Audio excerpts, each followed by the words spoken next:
Galera, beleza? Como é que vocês estão, meus amigos? O vídeo de hoje está aqui em 6 partes e com festival de más notícias pra turminha do Lula. Gente, quero começar o vídeo de hoje com uma noticinha bem rápida. Saiu na madrugada de hoje mais revelações de trocas de mensagem do Saulo, que era da BIM. Uma troca de mensagens com o Aloysio Mercadante. O que é que o Mercadante queria com a BIM? A gente vai comentar sobre isso, para depois entrarmos no dia do Haddad. Se teve um cara que no dia de ontem foi dormir triste, se chama Fernando Haddad. Haddad ficou tão descontrolado ao longo do dia de ontem que nem mesmo a imprensa conseguiu esconder, tapar, passar pano com seu descontrole, né? Vamos falar assim. O Haddad ficou totalmente irritado, ofendendo jornalistas mulheres. O que é que está acontecendo nesse país? Porque fizeram uma simples pergunta. Haddad, e aí a meta pro ano que vem? É zero ou não é? A sua meta é a do Lula ou você só fala por você, enquanto um poste sem nenhum poder? E o Haddad surtou. E a gente tem que comentar sobre isso. E a gente tem que lembrar algumas coisinhas.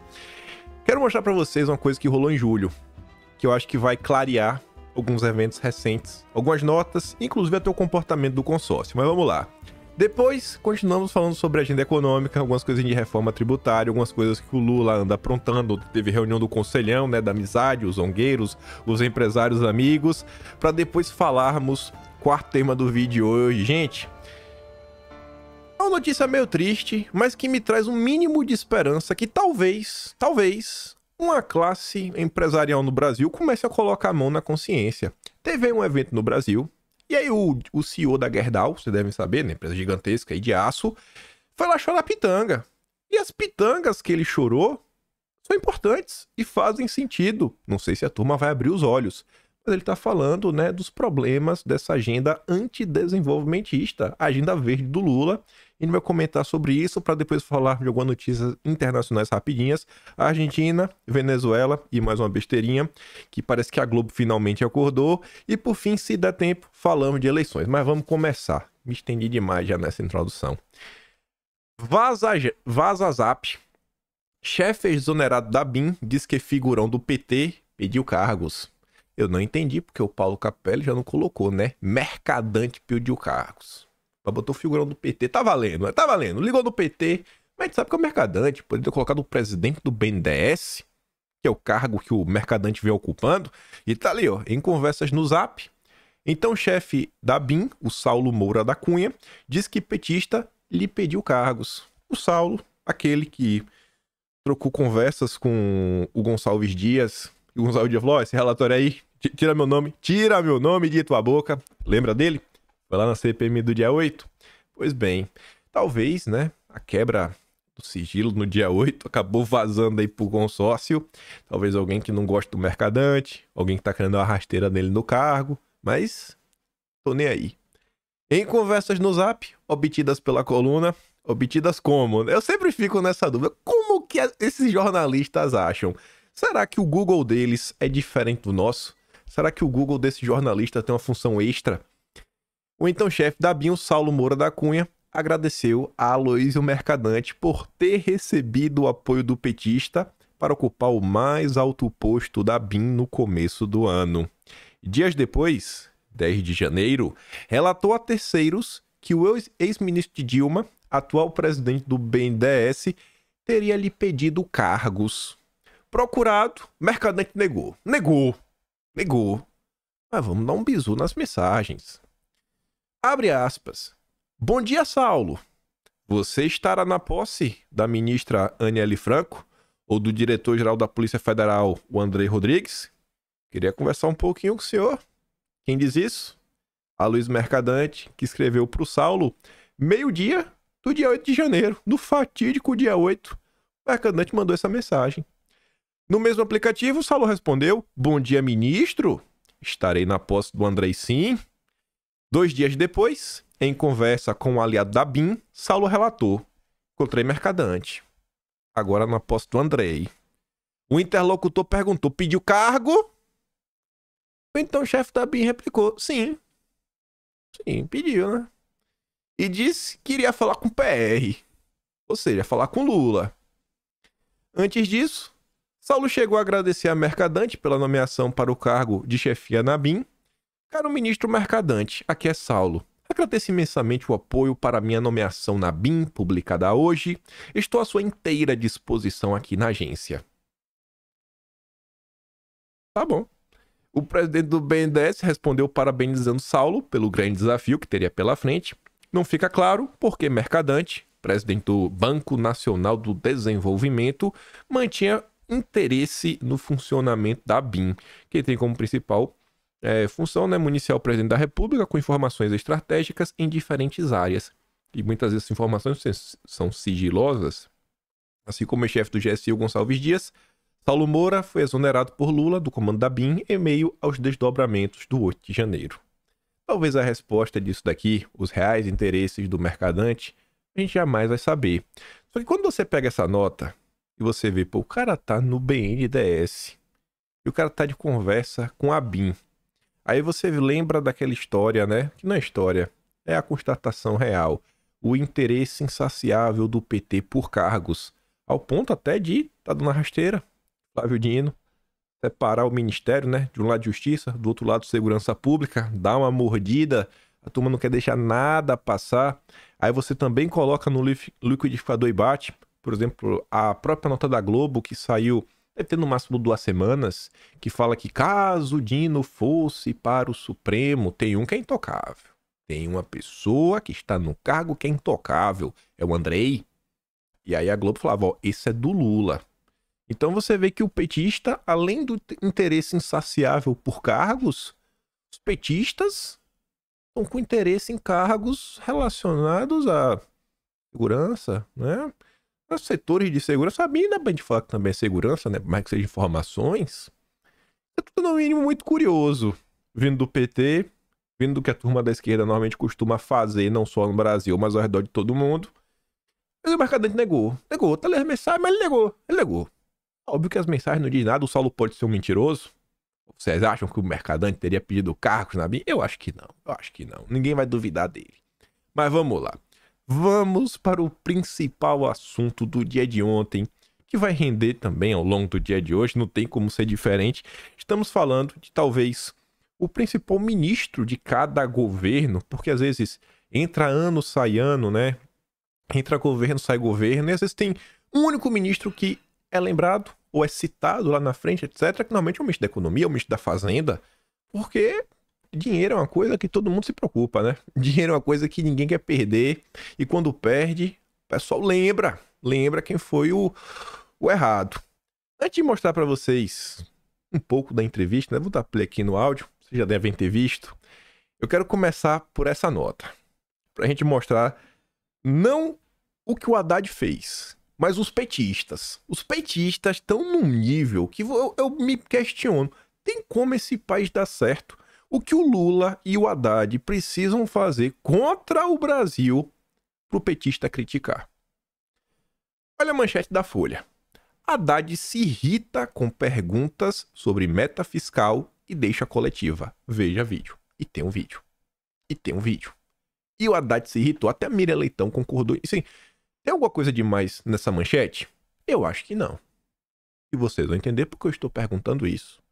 Após declaração de Lula, ministro diz que pode antecipar medidas de 2024 para ajuste fiscal. Leia-se medidas para aumentar mais os impostos e tentar tirar dinheiro de algum lugar para o governo tentar fechar suas contas. E tá ali.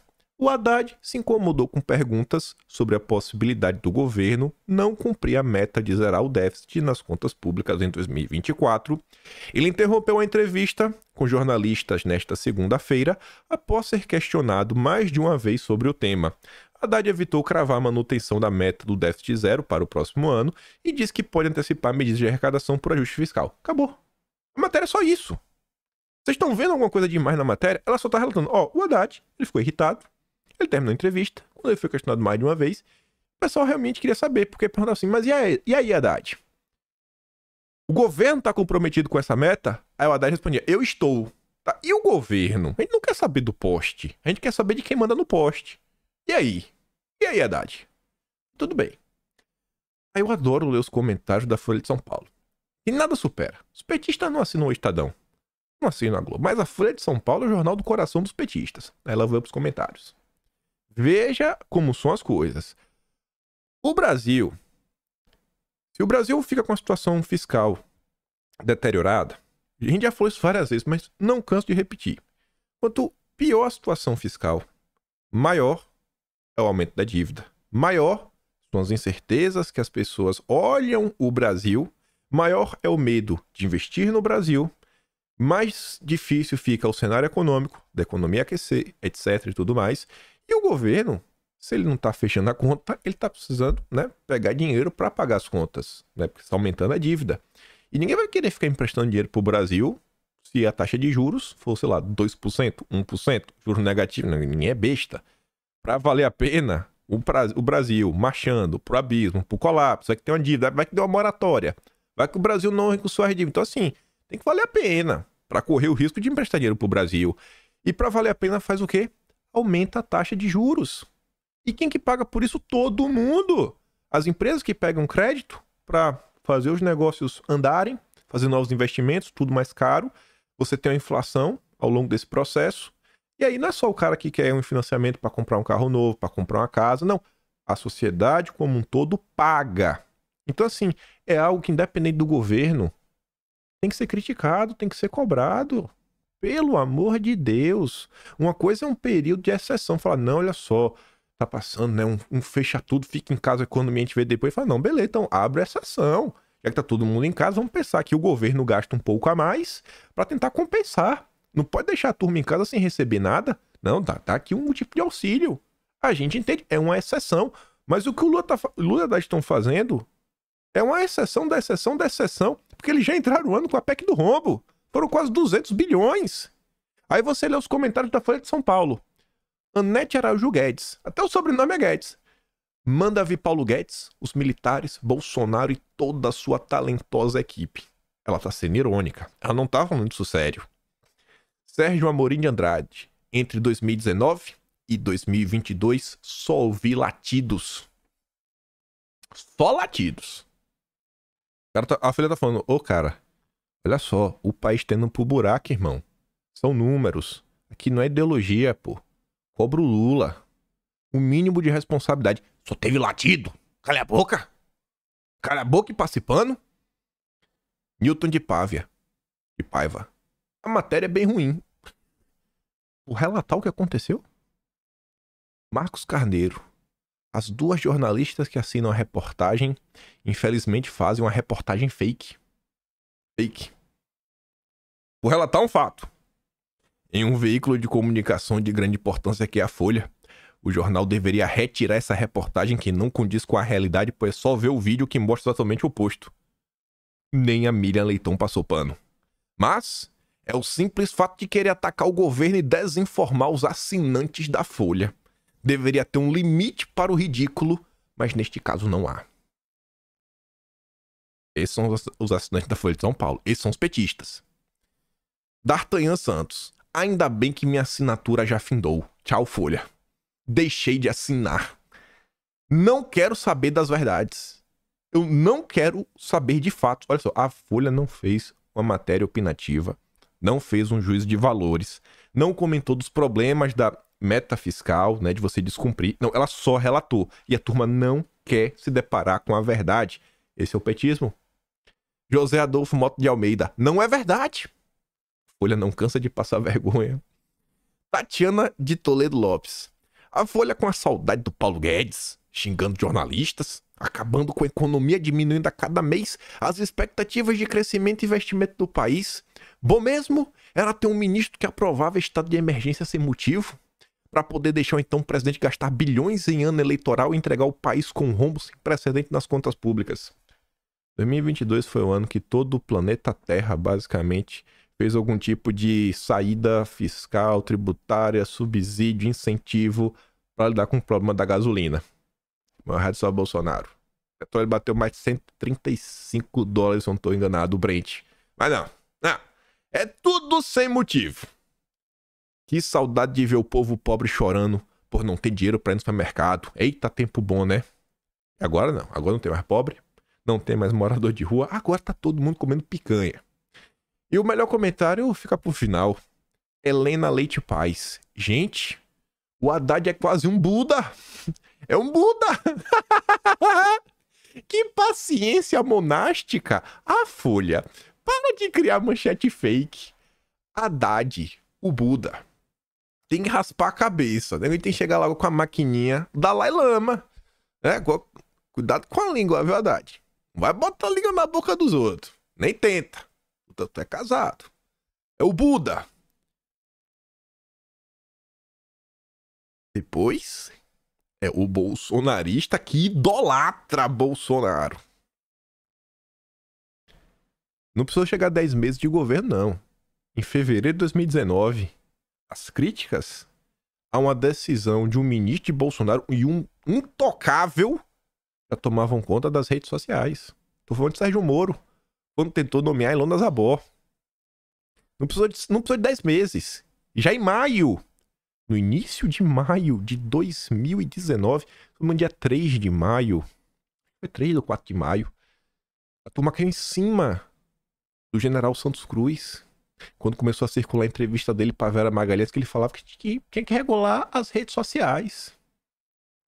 Essa é a direita. Ela não se furta das críticas quando são necessárias. Esse aqui é o petismo. Pessoas que não questionam. Essa é a realidade do Brasil. Mas vamos lá. Já que os petistas estão aí, é tudo fake news. Aqui só uma manchete rápida. Irritado, Haddad deixa entrevista sem responder sobre meta fiscal. Poder 360 relatou da mesma forma. A Folha soltou outra nota destacando uma das frases do Haddad. Querida, vai fazer o seu trabalho. Veja a resposta de Haddad em entrevista sobre a meta. Meio duro, né? Já pensou se fosse Bolsonaro falando isso para uma jornalista mulher? Mas tudo bem. Aqui temos o vídeo. Vamos ouvir o áudio, que já dá para entender aí o drama do Haddad. Olha, é público o nome da empresa. Ué, é só você ir no judiciário que você vai ver lá. Qual o nome? Querida, faz o teu trabalho, é público, não é dado sigiloso da Receita Federal. Faz o teu trabalho. Ministro. Querido, aí se você quiser me entender bem, se não quiser me entender bem, eu estou respondendo para você que eu, enquanto ministro da Fazenda, vou buscar o resultado que eu considero o melhor para o país, que é buscar o equilíbrio fiscal, e o que eu puder fazer para que esse equilíbrio seja atingido, eu vou fazer. Eu vou fazer porque o que eu considero, Haddad está conjugando tudo na primeira pessoa do singular. Não é nós, não é governo, não é a turma do Lula, é o Haddad. E ele não manda em nada. E os jornalistas querem saber mais Haddad e o Lula Haddad. O verdadeiro ministro da Fazenda, o Lula. Ele vai cumprir a meta? Ele quer perseguir a meta fiscal? O que é que tá passando na cabeça do Lula, Haddad? Responde! Para de ficar tergiversando, Haddad. E a turma continua. A gente não, todo mundo, o Brasil inteiro, a meta. E da minha meta está estabelecida, tá bom? Continua mantida a meta de esperar que a minha meta estabelecida. Eu vou buscar o equilíbrio fiscal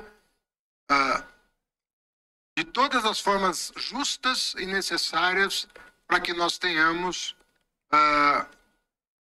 um país melhor. Eu insisto na pergunta dos meus colegas. O governo, então, admite mudar a meta fiscal do ano que vem? Sim ou não, ministro? Sim ou não? Querida, eu estou falando para você, já falei a quarta vez que eu respondo. Mas o senhor está tergiversando, ministro. O Ministério da Fazenda, nós vamos levar medidas para o governo para que os objetivos do governo sejam alcançados, independentemente desses contratempos que foram apurados ao longo do exercício e que tem trazido a erosão da base de cálculo dos tributos federais. Mas precisa validar na política as decisões que vão ser tomadas. Existe uma percepção, ministro, do mercado sobre leniência do Banco Central em relação... Aí ele levanta e vai embora. Obrigado. Levantou e foi embora. E não respondeu. Você vê que os jornalistas queriam saber, assim, Haddad, a gente não quer saber a sua opinião, Haddad. A gente quer saber do governo. A gente quer saber se a meta vai mudar. Porque vai ter agora, né, o projeto de lei orçamentária. E aí? Como é que a Lua vai ser relatada? Com a meta de 0, com a meta de menos 5, menos 0,5, menos 0,75. E aí? A gente quer saber isso. É isso que o país quer saber, é isso que os investidores querem saber, é isso que o setor, né, privado quer saber, os empresários querem saber, para poder todo mundo se organizar. E o Haddad não fala. O Haddad nega informação para a população brasileira, todo revoltadinho. Mas tem esse lixo aqui para passar pano. Enquanto a imprensa noticia o óbvio. Você vê como foi a nota da Folha de São Paulo? Só noticiou o óbvio? Não. Tem que vir essa desgraça chamada Rede Globo para passar pano. É o tempo todo. Todo santo dia.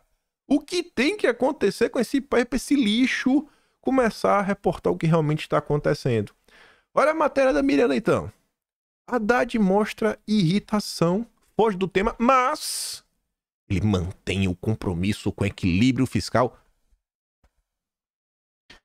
Que compromisso que o Haddad manteve, Miriam Leitão? Que compromisso que ele manteve? Que compromisso que o Haddad não manda em nada? Foi humilhado. Que compromisso que ele manteve? Não, porque depende do Congresso, depende disso. Não, e o governo... Vai ou não vai? Todo mundo sabe que o Haddad não pensa por si só. Ele depende do Lula. E aí? Olha a manchete da G1. Haddad desvia de pergunta sobre meta de zerar o déficit, mas diz que não há descompromisso de Lula. Mas acabar de ouvir, o Haddad não responde. Não responde, tá aí. Ele não fala que o Haddad ficou irritado. Pô, mas a Miriam Leitão falou isso? Absurdo. Quem se forma pela Globo é enganado. A Globo, no mínimo, na melhor das hipóteses, né? Alivia pro lado do Lula. Alivia. Sempre mostra o copo meio cheio. Mas vamos lá. Aí vem lá também a tia do disjuntor. Ela vem na mesma linha, até porque ela trabalha na Globo News. Haddad sentiu o golpe, mas não deu braço a torcer. Não deu. E culpou o judiciário e o Congresso. Sem ter como culpar Lula ou Rui Costa, Haddad disparou contra outros poderes para explicar razões pelas quais a meta fiscal não deve ser cumprida em 24. Tá bom, ela ajudou a botar a culpa nos outros também. E aí o Metrópolis relatou, né? Você vê como são as falas do Haddad. Né? Não, vamos aqui olhar de novo. Não tem descompromisso de Lula, mantém o compromisso com equilíbrio fiscal, mas por mais que a Rede Globo tente impor uma realidade mentirosa, distópica, fraudulenta, bolsa cai e dólar sobe.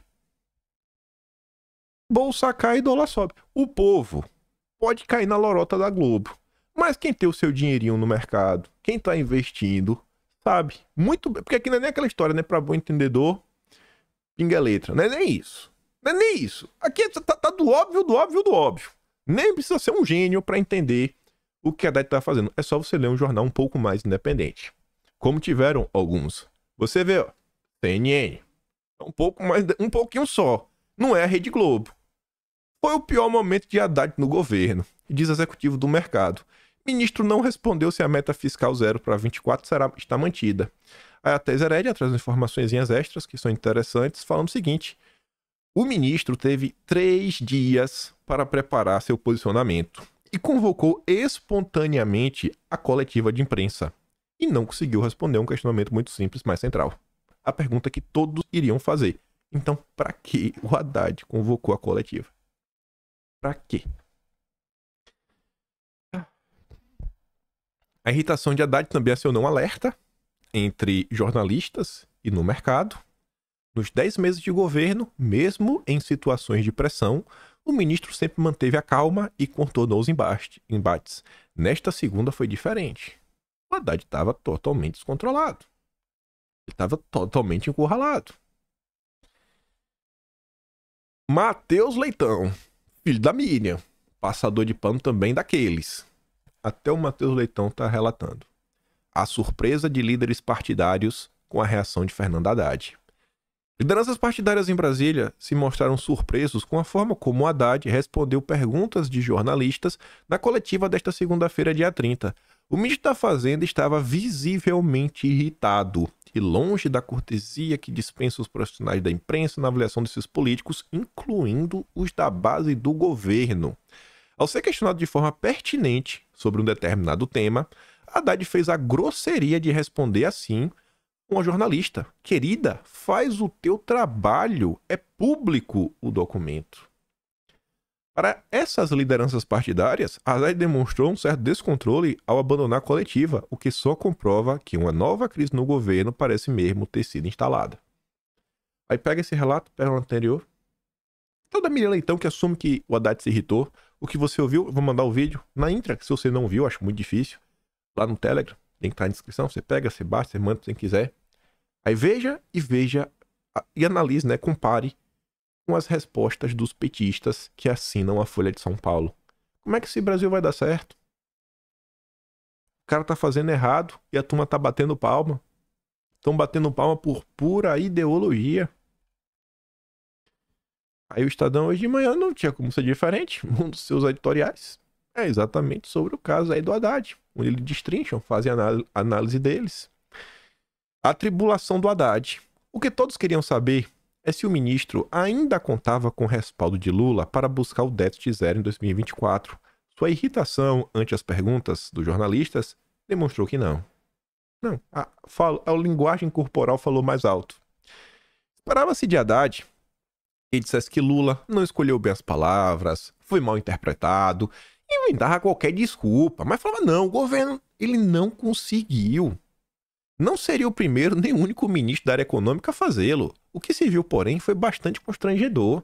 Depois de um fim de semana de silêncio, Haddad ainda achava que poderia tergiversar.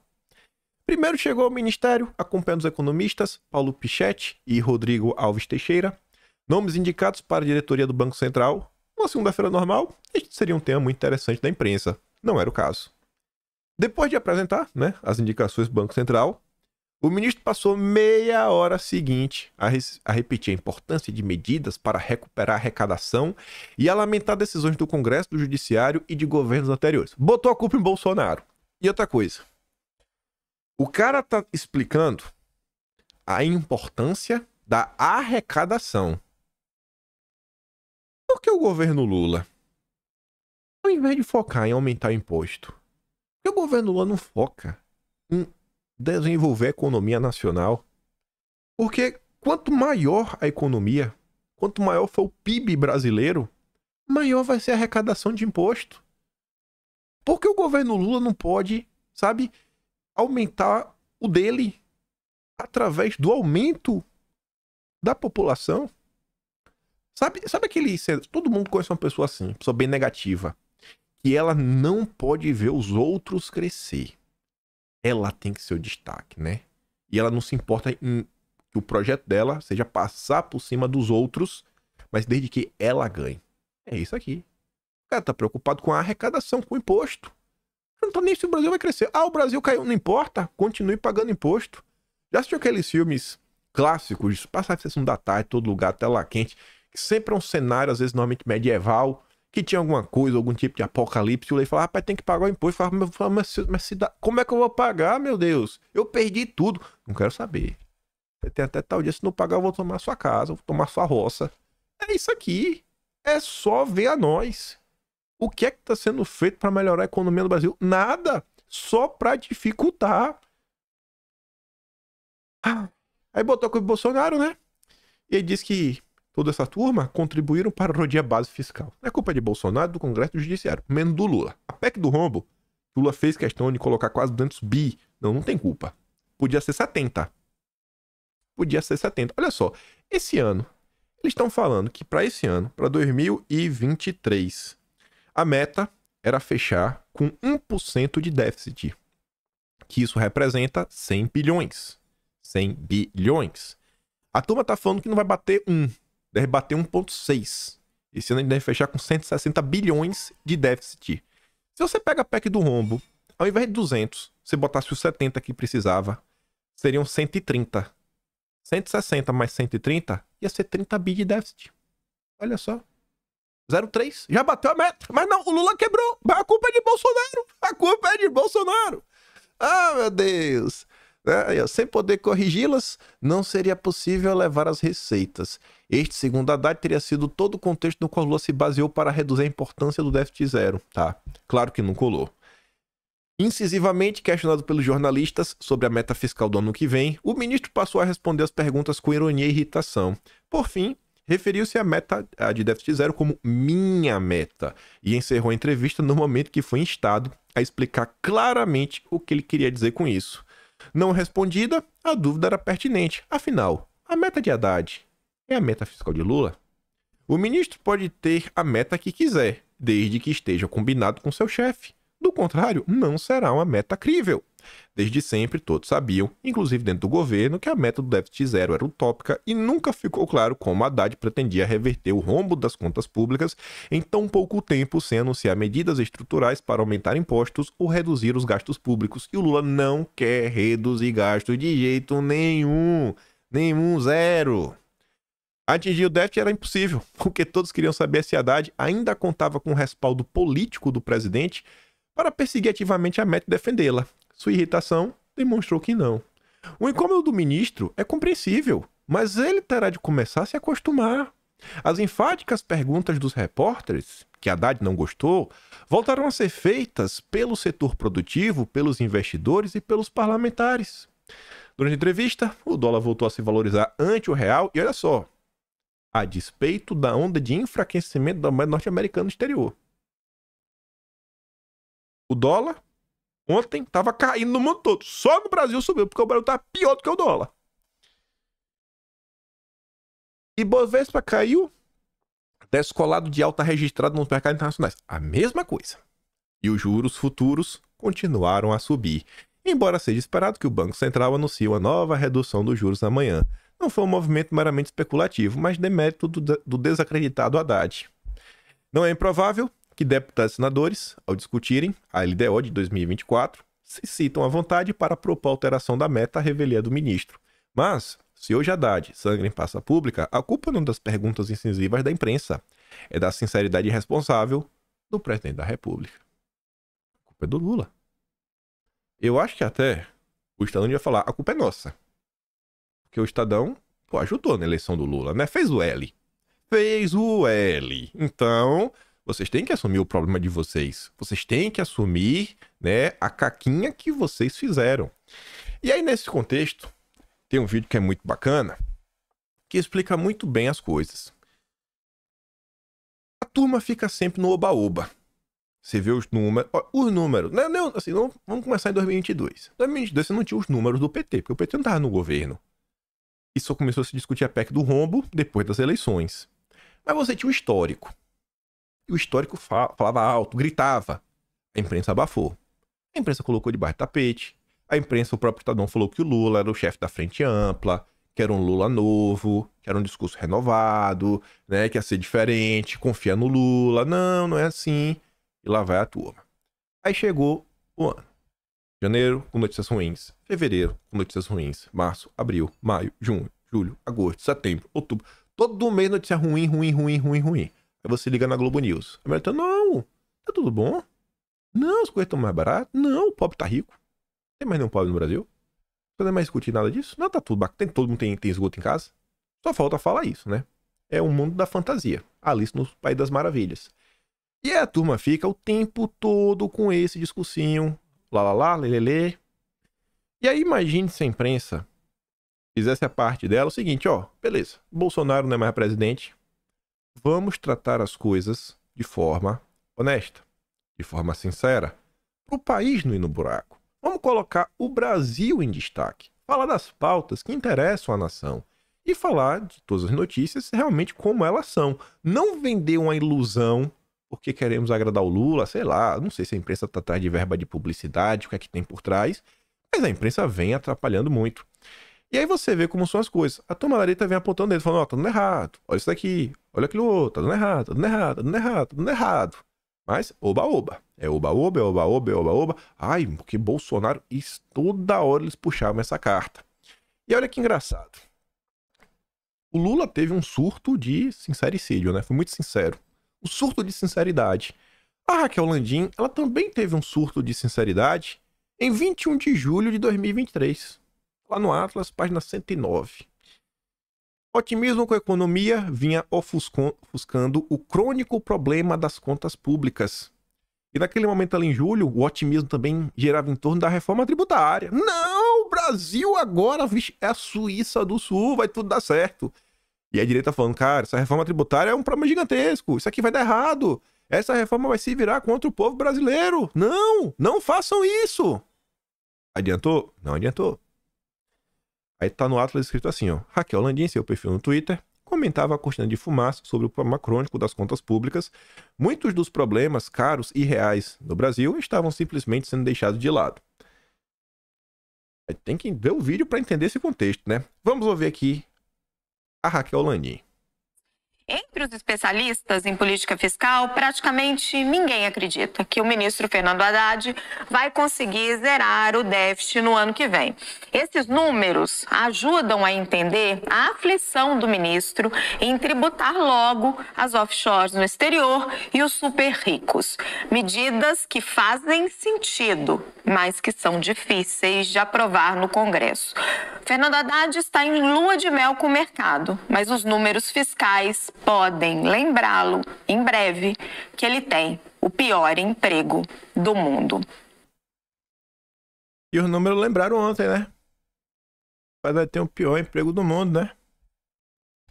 Você vê que as pessoas tomam e fazem juízo de valores com base em nada.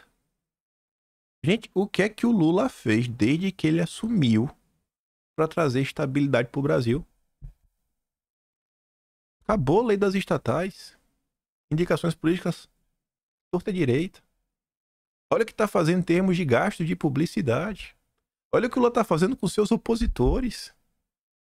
Assim, o que é que o Lula fez? Nada! Esse oba-oba tá vindo de onde? E ontem o oba-oba caiu por terra. Ontem!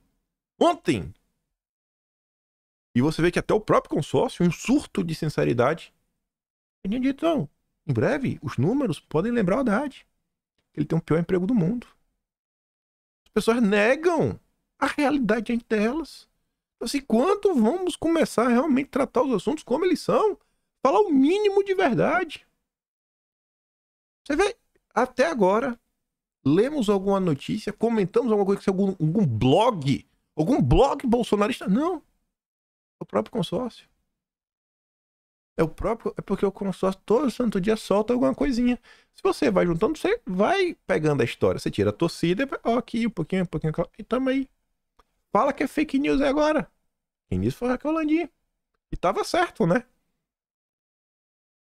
Aí você mostra isso. Não, porque você é pessimista, você está torcendo contra o governo. Chegaremos lá. Ainda falta de reforma tributária. A gente vai até lembrar disso daí, né? Do otimismo. Mas antes, ontem, olha quem apareceu para defender o Lula. Importante é o crescimento. O fiscal se ajusta. Diz Ana Botim, presidente global do Santander, sobre fala de Lula. A Gleisi Hoffmann referendou e fala, ó, por que no Brasil as vozes do mercado e seus representantes da mídia são tão primitivos e rudimentares? No mercado. Eu explico, Gleisi, que mais uma vez a situação fiscal se deteriora, o governo começa a se endividar com juros altos. Quem que vai ganhar dinheiro com isso? Normalmente quem emprestar dinheiro pro governo, né? O título da dívida, etc, tudo mais. Tradução, os bancos. Quanto mais endividado o Brasil, um país fica, melhor pros bancos. O banco ganha emprestando dinheiro, né? Então, meio óbvio, né? Meio óbvio que é presidente do Santander. Sabia aí se o Brasil quebrar. Óbvio, né, Gleisi? Pelo amor de Deus. E com certeza os petistas, se você for nos comentários, falam, é isso aí, Gleisi. É isso aí. Estão sabotando o Lula. Aí pegando aí o vácuo aí da questão de banco. Olha essa nota. Lula ignora a diversidade de indicações ao Banco Central, que só terá uma diretora em 2024. Eu acho que isso daí, vocês não ligam, porque acho que uma parte de vocês está preocupado com o seguinte: as pessoas que o Lula indicou são capacitadas ou não? Mas era promessa de campanha do Lula. Assim como foi a Caixa, que o Lula acabou de dar uma rasteira na Rita Serrano, fez o L, fez campanha para colocar os amigos do Lira. O Lula agora, né, tá limando mulheres no Banco Central, a ponto que, ó, o Banco Central passará a ter apenas uma mulher. Enquanto ela deixar, né? A gente não sabe. Porque o mandato dela vai até 31 de dezembro de 2024. Depois disso daí, irmão, aí, talvez não temos mulher nenhuma. Porque, como Lula diz, né? Ele dá ligação pros partidos, não é culpa dele se o partido não tem mulher pra indicar. Embora o governo Lula defenda publicamente que haja maior diversidade em postos de comando, tendo inclusive lançado recentemente a iniciativa Brasil Sem Misoginia, o que se vê na prática são ações que vão na direção contrária à equidade de gênero. Inclusive ontem teve a reunião do Conselhão do Lula. Eu sei que tá meio longe, mas se você der um zoom, o pessoal tá meio o pessoal tá precisando tomar um bronze, né? O pessoal meio branquinho, rapaz. Você vai tomar um bronze. Esperava um pouco mais de diversidade vindo do Lula. Vindo do Lula, esperava um pouco mais de diversidade. Você tá vendo ali, não? Beleza, tem uma mulher ali no meio, mas acho que tá majoritariamente homens brancos. Lula prometeu, né? Diversidade. Mas na hora, os amigos do rei, dos campeões nacionais, aí o Lula esquece isso. Só pra mostrar a hipocrisia do PT. Porque vejam só. O oba-oba. Aquele oba-oba que a Raquel Landim falou. Está maravilhada com as coisas. Eu nunca tinha pegado, sei lá, véio, as leis tributárias do Brasil pra ler antes da discussão da reforma tributária. Pobre só paga imposto e reclama que está sendo roubado, né? É o padrão. Nunca tinha me preocupado. Mas do momento zero que saiu a reforma tributária, peguei para dar uma olhada rápida no que eles estavam propondo. E aí você pode não ter, eu falo por mim, né? Posso não ter o conhecimento tributário, mas você tem aquele conhecimento, não é nem um conhecimento, você não precisa ter um conhecimento vasto. Você precisa conhecer um pouco da política. Você vê quais são as ideias que estão sendo propostas. A origem das ideias. Tem um monte de coisinha de agenda verde, etc e tudo mais. E como o Lula articulou pra coisa passar na Câmara, lembra das liberações de emenda na época, foram recordes? Tá registrado no Atlas. Vai lá no Atlas de Julho que vocês acham. Tem um capítulo só pra falar de reforma tributária. E dentro desse capítulo tem um subtema só com as notícias relacionadas à liberação de emendas. Pra ver como tá fácil de achar. Tudo clica e é redirecionado. A gente não vai deixar passar nada. Impossível passar uma coisa. Tudo organizadinho, muito fácil de achar. Há um Ctrl F, né? Se dá um Ctrl F, tá lá o termo certinho. E aí, você vê os cidadãos comuns falando isso vai dar errado, isso vai dar errado, isso vai dar errado. Vai ficar os especialistas, não, isso aí mesmo, tem que ter uma reforma tributária, não tem que ter. O povo lá, irmão, a gente concorda que tem que ter uma reforma tributária, mas o quão inocentes vocês são, o quanto de oba-oba vocês vão ficar fazendo até a ficha cair e perceber que vocês estão sendo feitos de trouxas. A reforma tributária confirma a nossa teimosia com fracasso. É mesmo, Marcos Lisboa. É mesmo. O economista Marcos Lisboa considera que a proposta original da reforma tributária está sendo impressionantemente deturpada com o tratamento privilegiado que está sendo concedido a diversos setores. Estão deturpando. Você está impressionado. Rapaz. Quantos anos na cara? E tá se impressionando com o que a turma do Lula consegue fazer. Meu Deus. Ele é o inocente. Ele é o inocente. E o pior é que o voto dele vale o mesmo que o teu. Só que a opinião dele pra imprensa vale mais do que a tua. Porque ele é petista. Ele fez o L. Ele é um democrata. Petista ele não, mas ele fez o L. Ele não é um democrata. Então a opinião dele vale. As pessoas comuns que conhecem o retrospecto do PT, do Lula, da forma de fazer política deles, os reais objetivos por trás, não, essa turma não vale. Aí você vê aqui, reforma tributária não teria aumento de tributos. Não é o que estamos vendo. Diz o executivo do Boticário, eu fui enganado?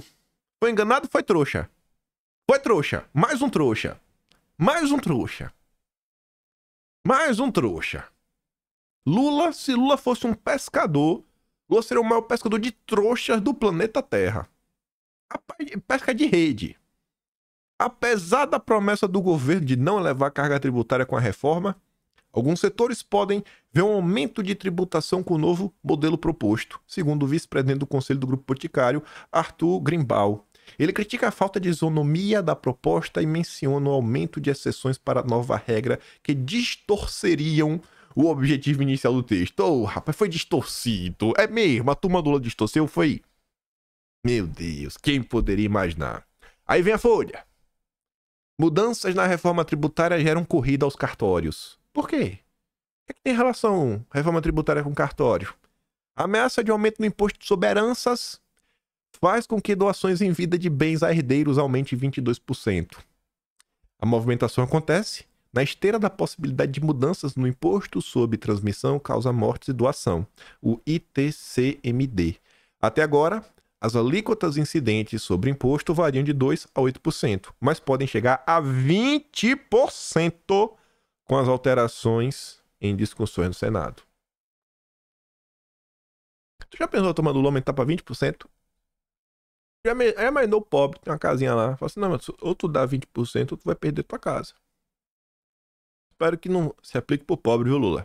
Pelo amor de Deus. Libera pelo menos o pobre. Classe média a gente já não sabe, né? O PT não gosta mais da classe média. Mas o pobre, Lula. Libera o pobre, Lula. Libera o pobre, Lula. Aí, vale a pena lembrar, né? Lembra do... Ai, o Coiso. O Bozo. Lembra do Bozo? O Bozo. Quem pensa fala. Lembra do Bozo? Ai, o Bozo! Ah, ele tá contra a reforma tributária só porque o Lula está a favor. Direito de herança. PEC da reforma fiscal. A propriedade privada cada vez mais ameaçada. A PEC aprovada na Câmara, o imposto de transmissão causa-mortes da herança de quaisquer bem ou direitos será progressivo em razão do valor da transmissão da doação. Bolsonaro falou isso dia 8 de julho de 2023. Exatamente esse imposto aí. Ficaram de oba-oba, né? E quem é culpa disso? Do consórcio, da Globo, do Estadão, da CNN. Esses jornalistas ficam mentindo. Por que não levam a informação verdadeira? Todo mundo vai pagar o pato no final do dia. É porque vai pagar o pato lá na frente, né? Ah, daqui a 30 anos vai ter esse problema. Melhor agora garantir o quê? As gordas verbas de publicidade? Vejo com preocupação a falta de governança no nosso país. Mais um trouxa que foi fisgado na rede do pescador Lula. Em evento do LIDE, empresários executivos discutiram o cenário da governança corporativa no Brasil. Quem é? O ex-ministro Luiz Fernando Furlan. Afirmou que vê com preocupação o que chamou de falta de governança no Brasil. E ele estava se referindo a quê? Bom, estava lá no LIDE, na ocasião. O executivo fez menção à queda das ações da Petrobras nesta semana, após a proposta de mudanças no Estatuto da empresa, que foi vista como uma brecha para ampliar indicações de cunho político na petrolífera. Uau, vocês não sabiam que o PT queria aparelhar a Petrobras? Vocês não sabiam. Vocês não sabiam. Vocês foram pegos de surpresa. Ex-ministro, vocês foram pegos de surpresas que o PT ia fazer isso. Então espera um pouquinho. Continua fingindo surpresa. Que vem Guido Mantega. Calma que ele tá vindo. Calma. O Lula não desistiu. Aí vocês também brincam de surpresa. Vamos continuar. O desabafo do CEO da Gerdau. Acho que nem ia dar pra falar de eleição. Falei que não sabia se ia dar. Rapaz, esse texto aqui é sensacional. É triste, mas é sensacional. Porque me veio um questionamento. Será que mais um trouxa vai abrir os olhos? Teve um evento muito porreta. Frente, né, parlamentar Brasil Competitivo. Momento Brasil Competitivo. Tem até uma frente parlamentar. Foi em São Paulo. O tema eram as oportunidades verdes no Brasil. Vamos falar de verde. O tema é SG na veia. Você entrava lá, ganhava uma dose de SG. Mas Gustavo Werneck roubou a cena com um discurso sobre a situação dramática com a competição com os comunas. Aquele país vermelho. Aí veja, abre aspas. Já vai falar dele. A coisa mais importante para descarbonizar o setor industrial é ter indústria. Falou óbvio. Pronto, a plateia... Ele falou óbvio. Petista surta. Petista não pode ouvir o óbvio. Gente, isso é sério. Isso aqui pode dar cadeia. Petista, quando ouve o óbvio... Meu Deus, chega a dar infarto. Petista não aguenta ouvir a verdade. Se não tem indústria, não precisa descarbonizar nada. Nesse momento aqui, certeza, 3 desmaiaram.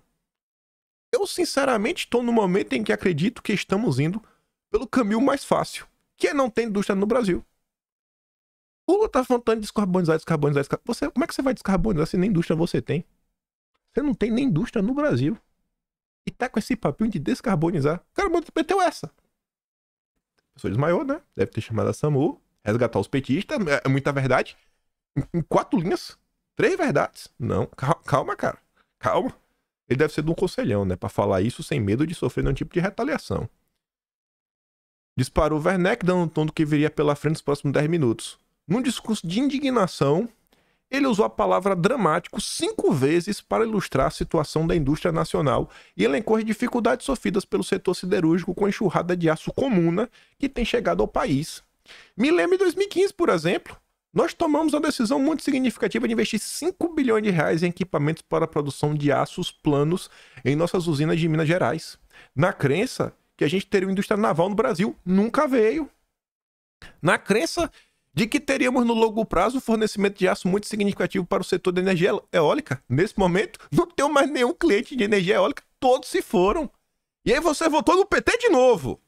Você fez o L. Não sei, né? Tô perguntando. Eu tô nervoso já. Eu acho que ele nem fez o L. Eu acho que o Gerdau teve até um problema. Sei lá se foi o Gerdau. Não, mas enfim. Espero que você não tenha feito o L, cara. Espero que você levante a voz. Fale, critique o governo, cobra. Mas vocês estão aí de aço verde, carbono verde, tudo verde, agora aguenta. Vocês plantaram furacão, colhe apocalipse. Já aumentei, né? O povo disse que você plantou verde, colhe tempestade. Eu plantou furacão, colhe apocalipse. Tome agora. E continuou. Estamos passando por um momento muito difícil de desindustrialização. E ela é mais crítica no ano como este, no qual no Brasil temos recorde de importação do aço lá dos comunas aqui no Brasil. No primeiro semestre, a receita da Gerdau caiu 6,2%, com menor crescimento no mercado interno. Os comunas têm colocado o pé no acelerador nas importações com subsídios que tornam o preço do produto final por vezes menores que o custo dos produtores locais. Imagina, o cara tá lá, do outro lado do planeta, o cara tá produzindo, fazendo logística, colocando no navio, vindo até o Brasil, paga os custos no Brasil, taxa alfandegária, etc, tudo mais, bota no caminhão para distribuir e ainda tá mais barato. Será que existe competitividade no Brasil? Será que o mercado brasileiro tem alguma chance de competir? Olha o trabalho que os caras conseguem ter um preço melhor do que o Brasil. Recentemente, a Gerdau concluiu um investimento de 250 milhões de dólares na usina de Pindamonhangaba, no interior de São Paulo, para a produção de aços limpos, mais leves e resistentes, e utilizados principalmente pela indústria de carros híbridos e elétricos. Fiz um investimento muito significativo na esperança que essa indústria aconteceria. Eu estava na esperança. E nos deparamos com a situação em que clientes tradicionais, produtores de automóveis no Brasil, como a Ford, deixam o Brasil. Temos uma apresentação muito forte de veículos importados. Tem essa BYD. Build Your Dreams. Dreams é sonhos, né? Construa os seus sonhos. Talvez ela tenha construído o sonho de alguém, mas certamente não é o meu. Porque para um veículo desse a gente não vende sequer 1 quilo de aço. A gente não vende 1 quilo de aço. Você acha que essa fábrica vai comprar? Agora veja como são as coisas. Para os comunas, funciona, ele produziu o carro dele, usando o aço dele e os componentes que ele produz. Mas pro Brasil, não. Nada no Brasil funciona. Tudo no Brasil tem que vir de fora. Porque não existe indústria nacional. E qual a preocupação do Lula? Eu não faço a mínima ideia. Eu acho que é passear pelo mundo e ganhar um prêmio Nobel. Ficar hospedado em hotéis caros e ser um vassalo do Biden.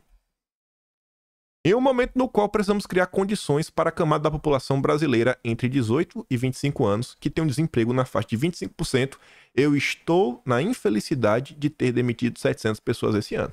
Isso aqui é de lamentar. Mas e aí? Aí você vê, ó. Segundo o executivo da Gerdau, ele consegue produzir um aço com 1/10 das emissões de carbono da China. O meu aço é verde. O meu aço é limpo, é descarbonizado. Por conta da matriz energética brasileira, etc. Lá eles usam carvão. Aí o mundo real bate na porta. O seu Gerdau.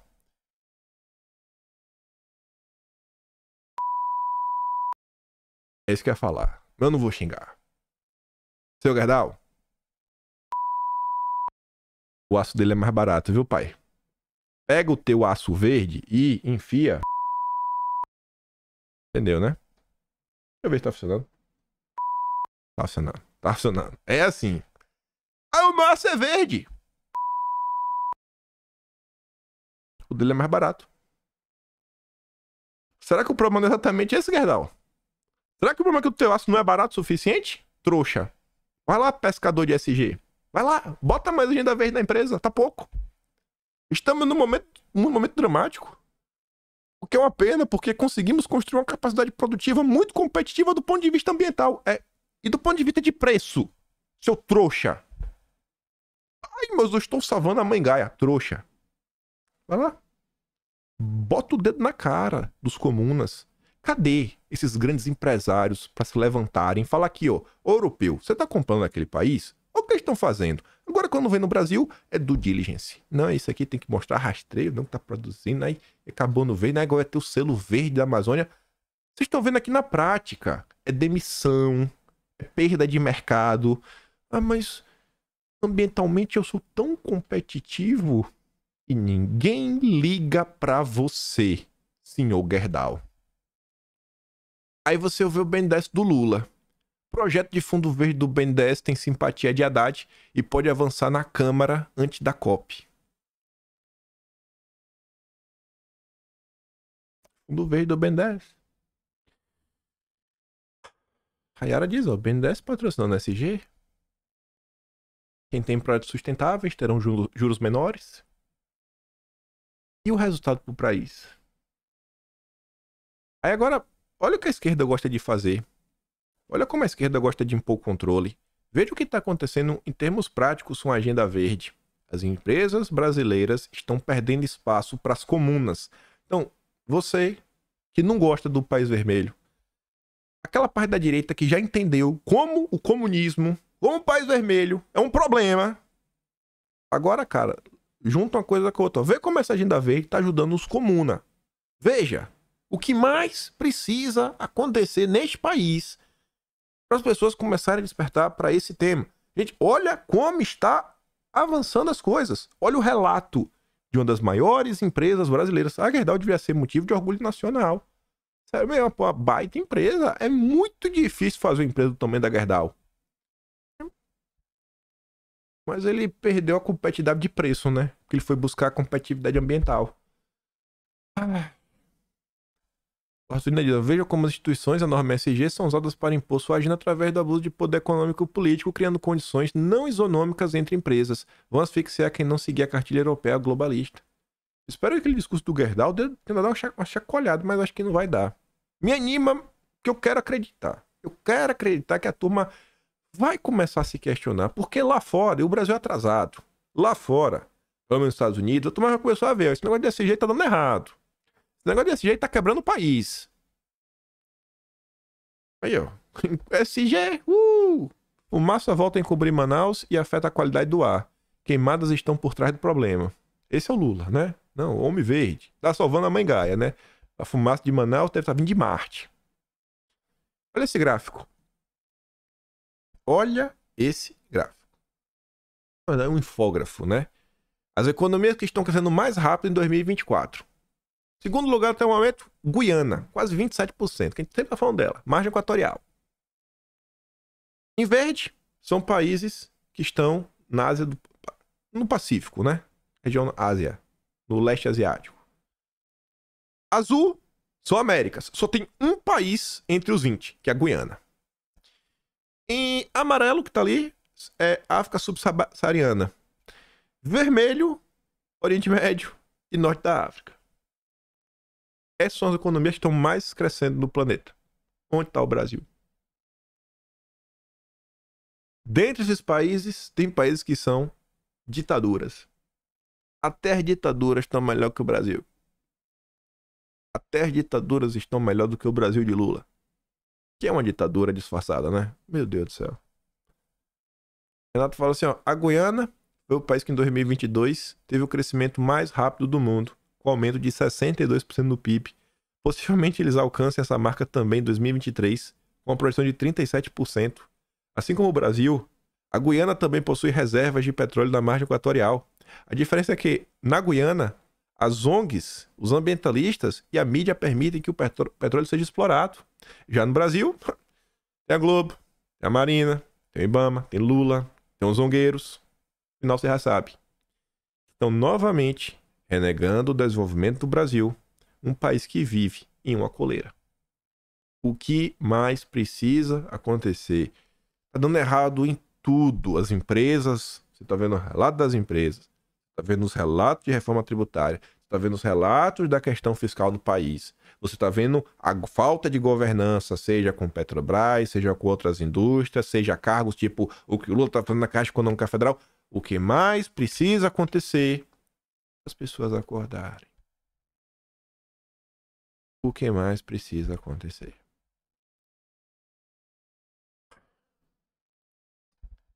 Esse tema aqui é meio... Vou deixar pra comentar amanhã. Só uma coisa aqui. Vou mostrar só uma coisa desse tema. Eu ia falar uma coisa da Argentina, mas comenta amanhã. Só isso aqui rapidinho, ó. Militante do PCdoB, deputado na Câmara, atuou como lobista. Um país e um grupo muito complicado, né? No Brasil. Vamos terminar com a palavra bolar, né? Termina assim o final do nome. Quem é? Said Tenório. Com algumas semanas de atraso, a Globo falou sobre isso, né? Fiquei surpreso. E aí, também destacou, né? Que o Said, nos últimos 13 anos, ele ocupou diversos cargos na Câmara e no governo federal, exerceu cargos no Palácio do Planalto, no Ministério dos Esportes, no governo Dilma Rousseff. Militante do PCdoB, demitido, né, na Câmara. Vamos lá. Parabéns, Said Tenório. Faz o L agora. Faz o L. Enfim. Vou mandar o vídeo da Raquel Landim lá de julho no Telegram, junto com o vídeo do Haddad dando chilique.